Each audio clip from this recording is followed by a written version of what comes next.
वहाँ पे मारिया नाम के एक लड़की को दिखाते हैं जो इस मूवी की हीरोइन है। वो अपने पापा का अंतिम संस्कार पूरा कर रही होती है। उसके पापा एक कर्नल थे।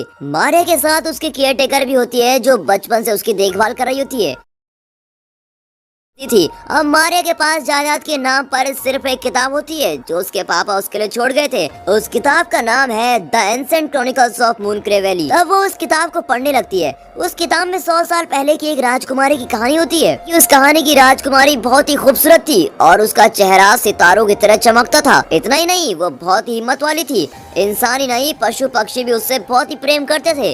और इतनी प्यारी लड़की को एक दिन चांद मिलने आता है और अपने कुछ मोती उसे दे देता है। वो डिनोयर वंश की प्रिंसेस थी, लेकिन उस दिन के बाद सब उसे मून प्रिंसेस कहकर पुकारने लगते थे।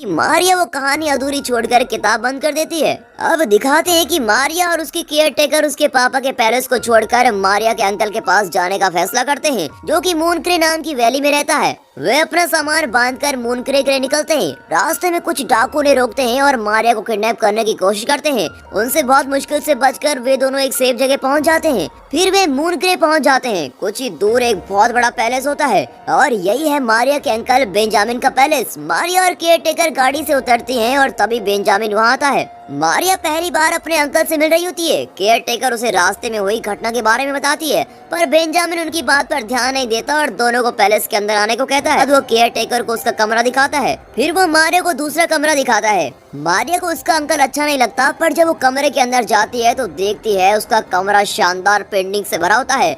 इतना ही नहीं, कमरे की सीलिंग बिल्कुल रात के आसमान की तरह होती है और तारों से सजी भी होती है। वहाँ एक छोटा सा फायर प्लेस भी होता है और ये सब देखकर मारिया बहुत ही खुश हो जाती है और वहाँ मजे कर रही होती है। कि अगले दिन मारिया उसी किताब को लेकर बाहर आती है। बेंजामिन उसकी किताब छीन लेता है। फिर मारिया उससे किताब मांगती है और कहती है, आप इस तरह क्यों बिहेव कर रहे हैं? बिना जवाब दिए वो किताब ले लेता है और अपनी लाइब्रेरी में रख लेता है। और ये देखकर मारिया को अब उस पर गुस्सा आने लगता है कि सब बैठकर खाना खा रहे होते हैं। तब मारिया कहती है, आपने मेरे पापा की किताब मुझसे क्यों छीनी? आपका ऐसा करना मुझे बिल्कुल भी ठीक नहीं लगा। बेंजामिन उसे डांटकर चुप करा देता है। दोनों के बीच आर्गुमेंट को देखकर केयर टेकर किसी तरह उनमें सुलह करवाने की कोशिश करती है, पर बेंजामिन उसे भी बोलने नहीं देता और कहता है, खाते वक्त बात करना मुझे बिल्कुल भी पसंद नहीं है, इसलिए आप भी बोलना बंद कीजिए और चुपचाप खाना खाइए। और मारिया, तुम्हारे पिता एक डरपोक आदमी था। दुनिया भर से कर्ज लिया और तुम्हें भी कर्ज में डुबोकर वो चल बसा। अपने पिता के बारे में बुरा सुनकर वो चिल्लाती है कि मेरे पिता ऐसे नहीं थे, समझे आप? कहते हैं कि कुछ समय बाद सब कुछ जरा नॉर्मल होने लगता है और तभी बेंजामिन मारिया और केयर टेकर को अपना पैलेस दिखाता है। तब वो कहता है, रास्ते में तुम्हें जिन लोगों ने अटैक किया था वे डिनोयर वंश के लोग हैं, यानी वे हमारे दुश्मन देश को बिलोंग करते हैं। वे तुम्हें भी अटैक कर सकते हैं, इसीलिए तुम पास के जंगलों की ओर कभी भी मत जाओ। कि शाम को वो मारिया को घोड़े पर बैठाकर मार्केट ले जाता है। शुरू में मारिया को सब बहुत नया लगता है, पर वो जल्दी वहाँ के रहन सहन को सीख लेती है। इसलिए बेंजामिन मारिया को अकेले ही राज्य की सैर करवाने की परमिशन दे देता है। वो शायद भूल गया था कि डिनोयर वालों को मारिया की जान को खतरा है। मारिया सभी जगह घूमकर उस जंगल की तरफ जाती है। तभी उसे किसी की दर्द भरी आवाज सुनाई देती है। पास जाकर वो देखती है कि एक खरगोश पिंजरे में बंद किया होता है। तभी डिनोयर वंश का एक आदमी उसे अटैक करने की कोशिश करता है। उसका नाम रॉबिन है। तभी अचानक बेंजामिन का वही काला कुत्ता रॉबिन पर झपटता है और उसे देखते ही रॉबिन और उसके आदमी वहाँ से भाग जाते हैं। रॉबिन जाकर अपने पिता को इस बारे में बताता है और उसे भी जंगल में ले आता है, पर तब तक मारिया वहाँ से जा चुकी होती है। खरगोश को मारिया अपने कमरे में लेके आती है। फिर वो खिड़की से देखती है कि व्हाइट यूनिकॉर्न पहना हुआ रूप वहाँ भाग रहा होता है। उसके बारे में सोचती भी वो बिस्तर पे लेट जाती है। तभी सीलिंग पर जो तारे पेंट किए गए थे वो धीरे धीरे हिलने लगते हैं। वे अगले दिन बेंजामिन को इन घटनाओं के बारे में बता रही होती है, पर उसकी बात को टालकर वहाँ से वो चला जाता है। फिर उसका काला कुत्ता मारिया को किचन की ओर लेके जाता है। रास्ते में एक बड़ा आईना होता है जिसमें उस कुत्ते की बजाय एक बहुत बड़े काले शेर की परछाई दिखा देती है।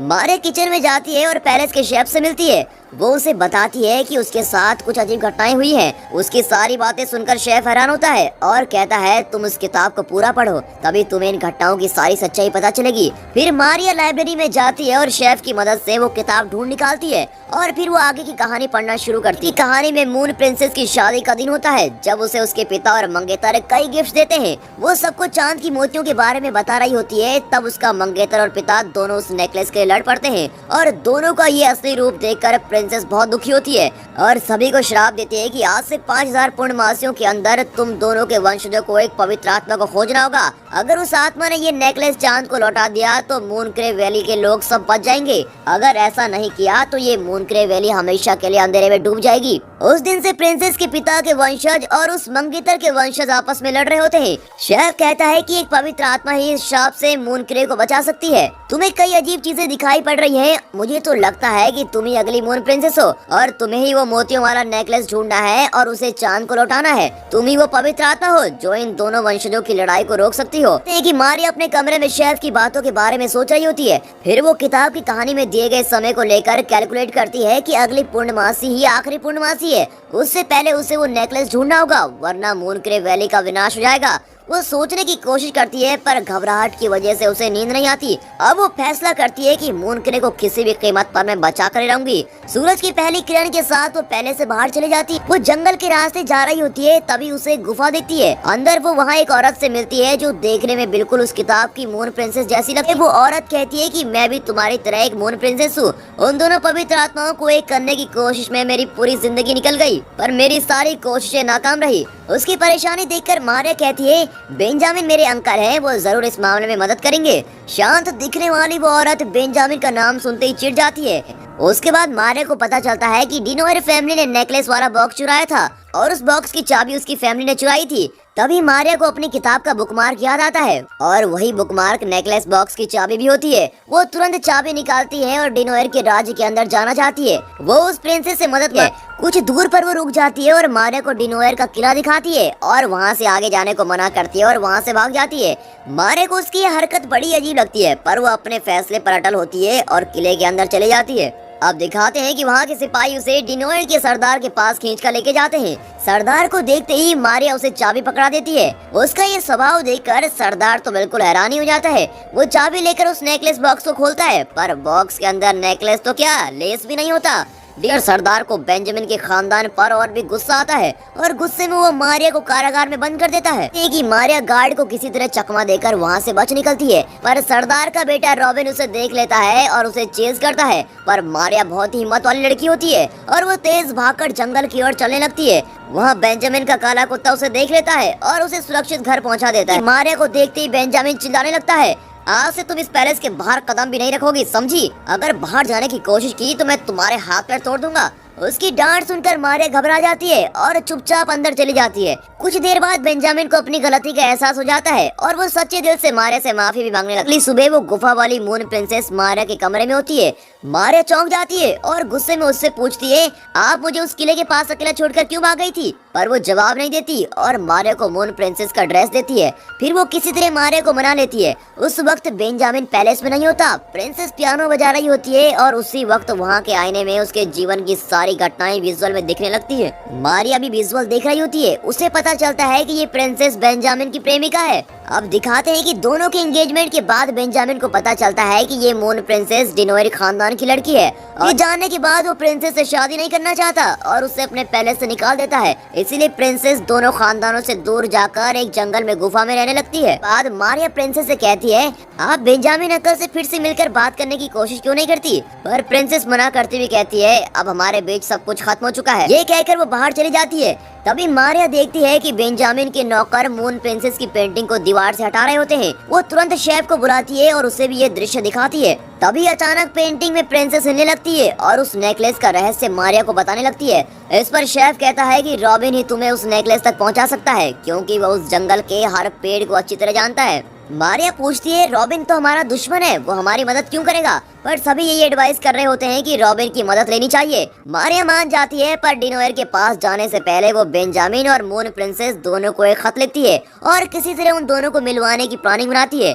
बहुत साल बाद दोनों मिल रहे होते हैं और वे बहुत ही एक्साइटेड होते हैं। फिर उन्हें पता चलता है कि उन्होंने एक दूसरे को खत लिखा ही नहीं, लवर्स को मिलवाने के लिए मारिया ने ये सारा ड्रामा किया होता है। अब उन दोनों में फिर से झगड़ा शुरू हो जाता है। बेंजामिन को पता चलता है कि मारिया फिर से गायब है और वो अपने आदमियों को लेकर उसे ढूंढने निकलता है। जंगल में उसे ढूंढ रहे होते हैं। मून प्रिंसेस भी उसके साथ होती है। अब दिखाते हैं कि रॉबिन का पिता ईगल की मदद से मारिया को ट्रैक कर रहा होता है। अब वो मारिया को खत्म करने के लिए अपने आदमियों के साथ निकलता है। कट करके दिखाते हैं कि मारिया अपने खरगोश की मदद से रॉबिन को डाइवर्ट करती है और उसे किसी तरह फंदे में फंसा लेती है। रॉबिन उससे विनती करता है कि प्लीज मुझे छोड़ दो। मारिया कहती है अगर नेकलेस ढूंढने में मेरी मदद करोगे तो मैं तुम्हें छोड़ दूंगी। रॉबिन अब मान जाता है कि मारिया और रॉबिन उस नेकलेस को ढूंढने लगते हैं। तभी डिनोइड्स का एक आदमी रॉबिन को किसी तरह मारिया से अलग कर देता है। अब मारिया अकेली उस नेकलेस को ढूंढने लगती है। तभी मून प्रिंसेस का व्हाइट यूनिकॉर्न मारिया को उस पेड़ तक ले जाता है जहाँ वो नेकलेस रखा होता है और एन वक्त पर डिनोइड सरदार भी वहाँ पहुँच जाता है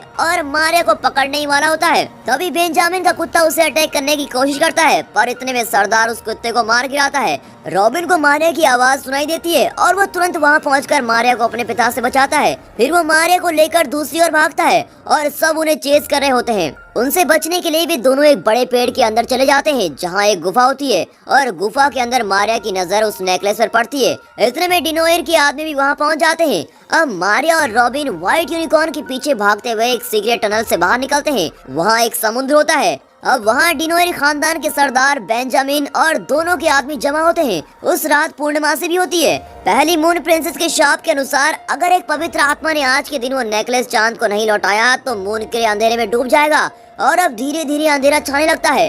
तभी सरदार मारिया से नेकलेस चुराने की कोशिश करता है पर प्रिंसेस अपने पिता को रोकती है और समझाती है। मारिया भी अपने अंकल से कहती है कि आप दोनों इस लड़ाई को खत्म कीजिए और इस नेकलेस को समुद्र में डालने की परमिशन दीजिए, पर कोई उनकी बात मानने को तैयार नहीं होता। इसलिए वो खुद ही नेकलेस समुद्र में फेंक देती है पर समुद्र उसे स्वीकार नहीं करता और नेकलेस मारिया को लौटा देता है। फिर वो नेकलेस की मोतियों को अलग करती है और सारे मोती उसकी ड्रेस पर चिपक जाते हैं। अब मारिया सोचती है मुझे किसी तरह इन मोतियों को समुद्र को सौंपना ही पड़ेगा और खुद ही समुद्र में कूद जाती है। वो समुद्र की गहराइयों में पहुंचकर बेहोश हो जाती है। एक बहुत बड़ी लहर उठती है और उस लहर के बीच एक व्हाइट यूनिकॉर्न निकलता है जिसकी पीठ पर सवार होकर मारिया बाहर निकलती है। उसी वक्त बेंजामिन का कुत्ता भी शाप से मुक्त होकर एक काला शेर बन जाता है। फिर बेंजामिन और गुफा वाली मून प्रिंसेस में सुलह हो जाती है। अब इन दोनों खानदानों के बीच की दुश्मनी भी खत्म हो जाती है और चारों तरफ रोशनी फैल जाती है।